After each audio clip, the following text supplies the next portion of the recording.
I had been running around all day, making sure everything was perfect for the charity event. The football team I managed was hosting, and it was crucial everything went smoothly. By the time the guests started pouring in, I was already exhausted but had to keep the smile plastered on. I was checking the auction items when I first saw him. John was hard to miss. He was handing out programs at the door, his smile genuine and reaching his eyes. I figured he was just another volunteer, but something about him caught my attention. "Need a hand with those?" His voice was warm as he approached me by the auction table. I looked up, a bit startled. "Oh, thanks, but I think I've got it under control," I said, stacking the last of the brochures. "Sure looks like it," he chuckled, glancing around at the well-organized venue. "John," he extended his hand, which I shook, feeling his firm grip. "Emily," I introduced myself, trying to ignore the little spark that shot through me at the contact. "So, Emily, you run this whole operation?" His eyebrows shot up, clearly impressed. "Yeah, I manage the team and organize these events. It's a lot, but I love it." John nodded, his eyes scanning the room before settling back on me. "Looks like you do a great job. It's nice seeing so much support for a good cause." The conversation flowed effortlessly. We talked about the event, the team, and somehow drifted into more personal territories like our favorite movies and books. It was refreshing to talk to someone who was genuinely interested in what I had to say. "So, you volunteer often?" I asked, sipping my drink as we leaned against a high table. "Whenever I can. My buddy dragged me here, but I'm glad he did." John's smile was infectious, and I found myself grinning back. "Dragged? Really, that's the story you're going with?" I teased, raising an eyebrow. He laughed, a sound that was hearty and sincere. "Okay, maybe not exactly dragged. I wanted to come. And I'm glad I did, meeting you is a bonus." As the night wore on, I realized I was enjoying myself more than I had at any previous event. It wasn't just the success of the evening, it was John. He was easy to talk to, didn't put on airs, and didn't shy away from showing his interest. His down-to-earth nature was a breath of fresh air in the usual snooty crowds I mingled with. "Hey, before this night ends, can I see you again?" John's question caught me a bit off guard, not by the content but by the earnestness in his voice. "I'd like that," I admitted, my usual guarded self taking a back seat. "Great, it's a date then," he said with a confident nod, his smile wide. As I watched him mingle with other guests, thanking them for their contributions, I couldn't help but feel like maybe, just maybe, this was the start of something special. The drive over to John's parents' place was quiet, too quiet. I kept fidgeting with the hem of my skirt, my stomach in knots. John noticed, of course, and reached over to give my hand a reassuring squeeze. "It's gonna be fine, Em. They're gonna love you," he said with a smile, but I could tell he was a bit nervous too. As we pulled into the driveway of a tidy suburban home, my anxiety ramped up. John's mom, Martha, and his sister, Karen, were already waiting at the door as we walked up. Their smiles were tight, almost forced. "John, and you must be Emily," Martha said, her voice sweet but her eyes scanning me like a hawk. She offered a cheek kiss that barely touched my cheek. "Nice to meet you, Mrs. Smith," I managed to say, trying to sound confident. "Please, call me Martha. And this is Karen." She gestured to a woman who looked a lot like John, but with sharper edges. Karen's smile didn't quite reach her eyes as she shook my hand. "Heard a lot about you, Emily." John can't stop talking. The inside of the house was as neat as the exterior, every piece of furniture and decor perfectly in place. We sat down in the living room, and the small talk started, the kind that pricked at you under the surface. "So, Emily, John tells us you manage a football team?" "That's an interesting choice for a career," Martha said, her tone dripping with something that sounded like disapproval. I shifted in my seat, feeling the weight of her judgment. "Yes, I love sports, and it's a fulfilling job. The team is like a family." "A family of big, burly men," Karen chimed in, her words sharp. "Must be tough, keeping them all in line," I laughed, a bit uneasy. They're not that hard to manage, really. We respect each other a lot. Dinner was served shortly after, and the atmosphere didn't get any lighter. Every question felt like a test, every answer I gave scrutinized. Martha passed the salad. I suppose in your line of work, you don't get much time for finer pursuits? Reading, art? I find time, I said, keeping my tone light. I love reading. And I do enjoy art when I can. Karen snorted softly. What's your favorite book then? I mentioned a recent bestseller, a thriller I'd actually enjoyed quite a bit. Ah, light reading, Karen dismissed it quickly. I prefer classics myself. More depth, you know? I nodded, feeling out of my depth. The meal continued with more of these little jabs, veiled in politeness, but sharp enough to sting. John tried to change the subject a few times, bringing up neutral topics like movies and vacation plans, but the tension hovered like a cloud over the table. After dinner, John and I helped clear the table, and he whispered, "You okay?" "Yeah, just didn't realize it would be an interrogation," I whispered back, trying to smile. We said our goodbyes soon after, Martha's farewell as cool as her welcome. "Lovely to meet you, Emily. We must do this again soon," she said, her smile tight. As John and I walked back to the car, I felt a mix of relief and frustration. Relief that the evening was over, and frustration that it hadn't gone as I'd hoped. Wedding planning was supposed to be fun, or so I thought. But every decision felt like walking through a minefield with John's mom and his sister having an opinion on everything. From the color of the napkins to the seating arrangements, nothing escaped their scrutiny. "Really, Emily, chartreuse for the bridesmaids? It's such a vibrant choice," Martha had said one afternoon, eyeing my color swatches like they were toxic waste. I tried to keep my cool, clenching my fists under the table. "John likes it. It's lively, don't you think?" Karen had snorted, flipping through a bridal magazine. "If you're aiming for lively, sure. Most would prefer classy, though." Their comments were like little jabs, constant and stinging. John did his best to back me up, but there were moments I saw him caught in the middle, trying to please everyone. As the big day drew closer, the remarks didn't let up. We were at the final tasting for the wedding menu when Martha brought up the guest list again. "So, Emily, you've really invited your entire team? All those men?" Her tone was as smooth as silk, but the implication was clear. "Yeah, they're a big part of my life," I replied, trying not to let her see she was getting to me. "They're looking forward to celebrating with us."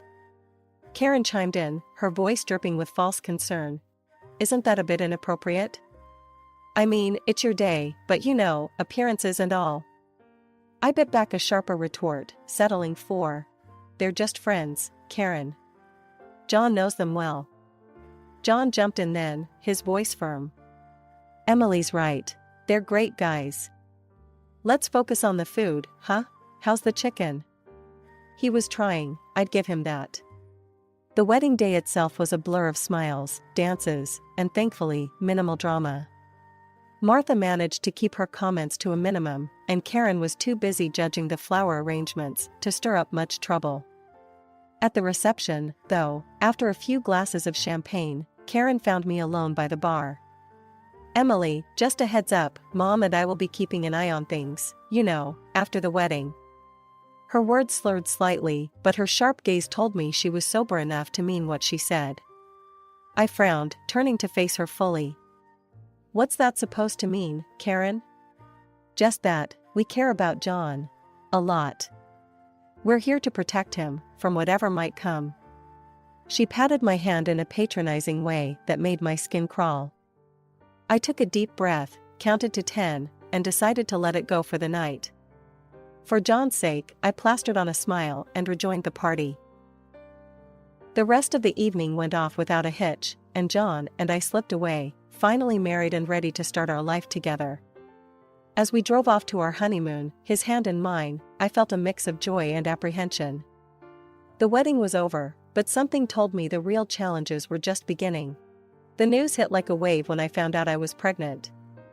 Overjoyed, I couldn't wait to tell John.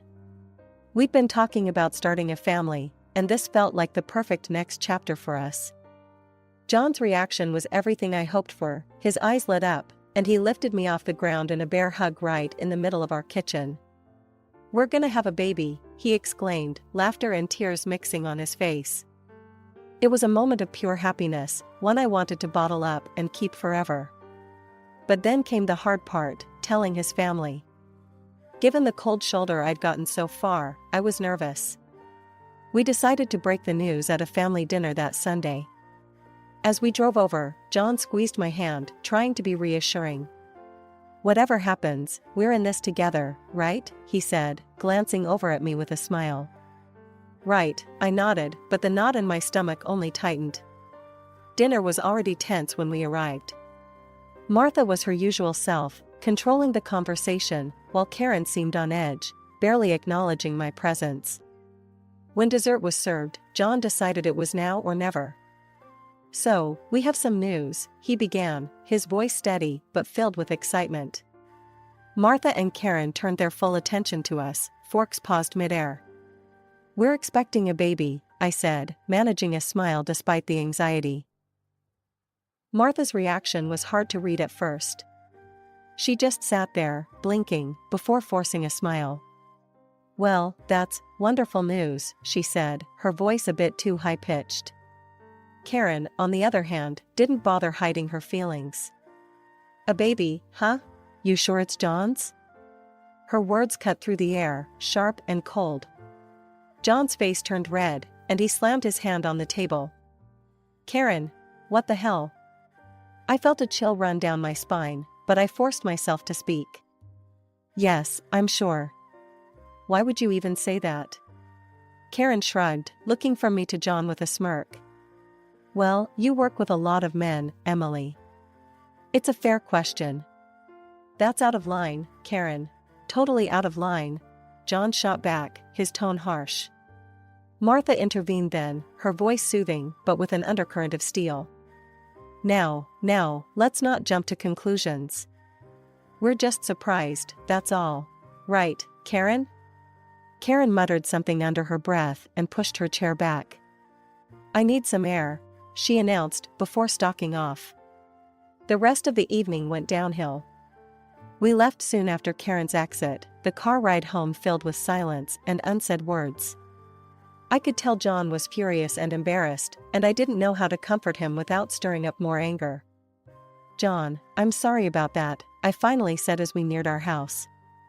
"It's not your fault, Em. It's Karen. She's out of line.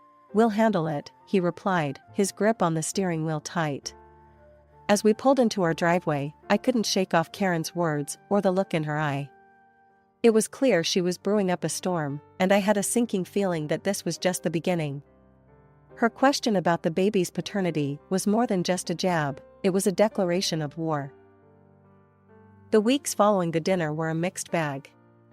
Work kept me busy, and my pregnancy was progressing well, but the tension with John's family, especially Karen, was always lurking in the background. One particularly grueling day at the office, I was wrapping up late. Most of my team had already headed out, and I was looking forward to getting home and putting my feet up. That's when Mike, one of my coaches, popped his head back in the door. "Hey, Emily, you heading out soon? I can give you a lift if you need, my route's past your place today." I hesitated for a moment, aware of Karen's insinuations, but then reality kicked in. It was just a ride. "Sure, thanks, Mike. I'm just about done here." As we walked to his car, I was grateful for the company. Mike was always easy to talk to, and I needed to unwind after a long day. We chatted about the usual, team stuff, upcoming games, nothing personal. When he dropped me off, I thanked him and thought nothing more of it. That evening, John came home looking stormier than I'd seen him in a long time. He stormed into the kitchen, where I was starting on dinner, and slammed his keys on the counter. "Emily, we need to talk," he said, his voice tight. I turned off the stove, my heart sinking. "What's wrong, John?" He pulled out his phone, showing me a video. It was me, getting into Mike's car. Karen sent me this. She's making claims, about you and Mike. She's saying. I felt sick. The video was harmless, but with Karen's spin, I could imagine what she was suggesting. John, it's nothing. He just gave me a ride home because it was on his way. John ran his hands through his hair, clearly trying to calm himself.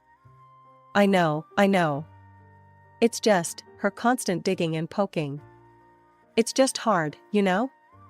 Having my sister turn against my wife like this. The next day, things took a turn for the worse. Karen had escalated her campaign against me by calling our office anonymously, spreading rumors about my inappropriate relationships with the team. My boss pulled me aside, concerned. Emily, you know I don't usually pay attention to gossip, but these calls, they're quite specific. Is everything all right? I reassured him, angry and embarrassed, that Karen's lies had reached my workplace. Everything's fine, really. Just some family drama spilling over. I'm sorry it's gotten this far. He nodded, understanding but clearly uncomfortable. All right, just handle it, okay? We can't have this affecting the team. After Karen's anonymous calls, the atmosphere at work changed. It wasn't just the whispers, it was the looks. People I'd worked with for years, who joked around and shared coffee breaks with me, now hesitated, their eyes flicking away too quickly when I caught them staring. I walked into the locker room one day to grab some files when I overheard a couple of the newer team members whispering. Just weird, isn't it? Wonder if it's true what they say about her. One of them muttered, not noticing my approach. I cleared my throat, and they both spun around, their faces going red. If you have something to ask me, do it to my face. Not behind my back, I said, my voice colder than I intended. The taller one, a rookie named Tom, stuttered out an apology. Sorry, Emily. It's just the rumors and all. What, that I'm having affairs with half the team? I snatched the files I came for, slamming the cabinet a little harder than necessary. It's crap, and you do well to remember that. I left them standing there, probably more scared of me now than of any tabloid trash they heard. This was what Karen wanted, to make me doubt myself, to isolate me. I wasn't going to let her win. Back in my office, I tried to focus on the game strategies for the upcoming weekend.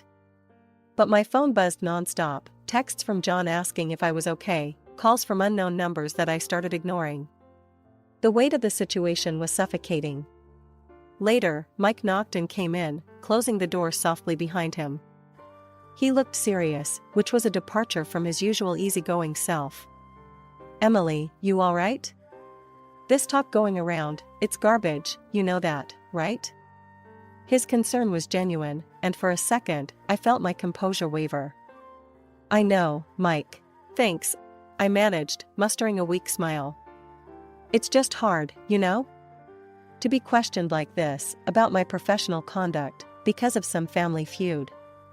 Mike nodded, leaning against the desk.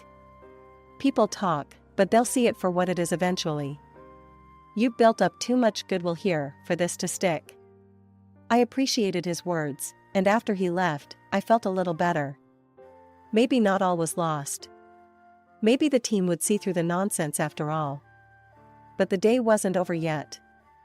As I was leaving, one of the administrative staff, Sarah, caught up with me at my car. She looked nervous, clutching a bunch of papers to her chest. Emily, I didn't know who else to tell. There's been more calls. Not just to the office, but to some of the sponsors. I felt a chill run down my spine. What exactly did they say, Sarah? She shuffled the papers, pulling out a couple with scribbled notes. Mostly insinuations. That you're not representing the team well, that your personal life might be a risk to our reputation. It's nonsense, but some of the sponsors are getting antsy. I took the papers from her, my hands shaking slightly. Thanks for telling me, Sarah. I'll handle it. Driving home, I felt the weight of the world on my shoulders. How could I fight this? Karen's venom was spreading, poisoning everything I cared about. We decided to host a big celebration for the birth of our son, inviting both families to share in our joy. It was supposed to be a day of laughter and love, a chance to bring everyone closer and perhaps mend some fences. The house was filled with the sound of cheerful chatter and the sweet aroma of baked goods. As the party was in full swing, Karen arrived, her expression unreadable. She held an envelope in her hand, which she clutched a little too tightly. The mood shifted when she walked straight up to me, handing me the envelope with a tight smile. "Happy holidays, Emily," Karen said, her voice dripping with faux sweetness as she slid the envelope across the table toward me. "What's this?" I asked, not touching the envelope, feeling John's grip tighten. "A little gift. For peace of mind," Karen replied, her eyes glinting with malice. I glanced at John, who nodded slightly, and I steeled myself before opening the envelope. Inside was a paternity test voucher. My heart sank, but I wasn't about to give her the satisfaction of seeing me upset. "You serious right now, Karen?" John's voice was low, dangerous. "Why not prove it, Emily? If you're so sure," Karen taunted, leaning back in her chair, a smirk playing on her lips. I looked around the table at the shocked faces of the family. Then, something in me snapped. I was done being the victim in Karen's twisted little game. "You want a test, Karen? Fine. Let's do it. Let's clear the air once and for all," I said, my voice steady even though my heart was pounding. John was staring at Karen, his expression hard. "And when it shows that I'm the father, Karen, I want you to stop this." "Stop all your crap." Karen shrugged, looking around at the family members who were whispering among themselves. "Sure, when it shows John is the father." The next week was a whirlwind of doctor's appointments and waiting. When the results came back, John and I opened them together. No surprise, John was indeed the father. We called another family meeting, this time at our home.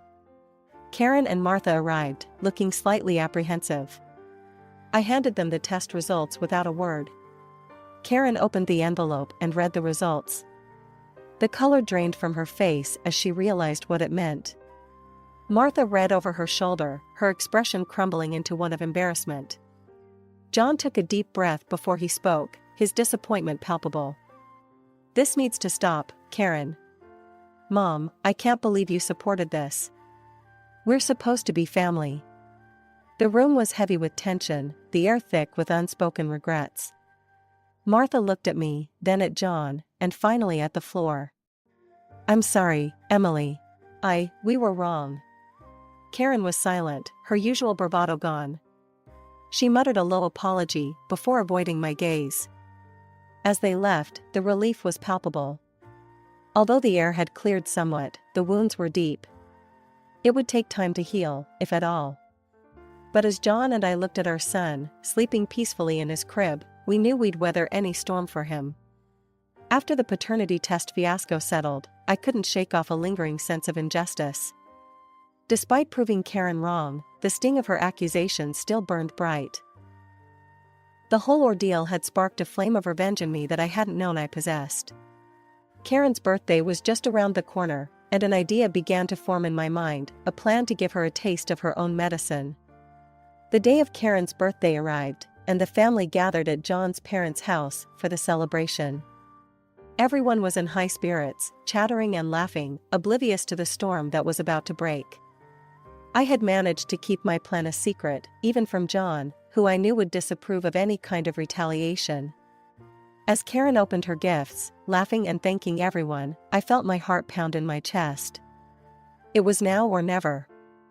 I approached her with a serene smile, the same DNA test certificate in hand that she had so callously gifted me months ago. "Happy birthday, Karen," I said, my voice calm as I handed her the envelope. "I thought you might appreciate this little gift, just as I did." Karen's face dropped as she took the envelope, confusion turning to apprehension. "What's this?" she asked, her voice a tremble. "A paternity test," I replied coolly. "After all, if you have nothing to hide, there's no harm, right?" The room fell silent. Everyone's eyes were on Karen, then on me. Martha looked from me to her daughter, clearly shocked. Karen hesitated, her face pale, then laughed nervously. "You're joking, right, Emily?" No joke, Karen. Fair is fair, I said, meeting her gaze steadily. Under the weight of the family's expectant looks, Karen finally agreed. The test was done the following week, and we all awaited the results. When they came back, they revealed the shocking truth: Paul was not the father of Karen's children. The news broke during another family gathering, and chaos ensued. How could you, Karen? Martha's voice was filled with disbelief and anger. Paul, silent until then, stood up, his face hard with betrayal. Who is he, Karen? Who? Before Karen could respond, I played my final card. I pulled out my phone and showed them a video of Karen kissing an unknown man passionately at the stadium, a man who was later identified as Paul's best friend. It's not what it looks like, Karen yelled, desperation creeping into her voice as she turned to face the family, who watched in stunned silence. Emily set this up. She's trying to ruin me. I did nothing but uncover the truth, Karen. The same truth you were so keen to find in my life, I said, my voice steady despite the pounding of my heart. I explained that I had hired a private investigator after her relentless accusations. What he found was years of deceit on Karen's part. The revelation shattered the family. Accusations flew, tears were shed, and in the end, Paul and Karen's marriage crumbled under the weight of her infidelities. Karen tried to blame me for everything, but the evidence was irrefutable. In the aftermath, John and I decided it was best to distance ourselves from the drama. We focused on our own family, our little boy who was growing up so fast. Occasionally, we would hear snippets of Karen's tumultuous life, but we chose to stay out of it. Instead, we treasured every moment with our son, building a world around him filled with love and devoid of chaos. Sitting on our porch one evening, John wrapped his arm around me, a soft sigh escaping him. You know, in the end, I think we did the right thing. For us, for him. I nodded, leaning into his embrace. We did, John. We really did. No matter what came our way, we faced it together. That's what family does. As the sun set, casting a warm glow over the horizon, I felt a profound sense of contentment. We had faced challenges, but we had faced them together, and that made all the difference. Our future, bright and promising, was all that mattered now.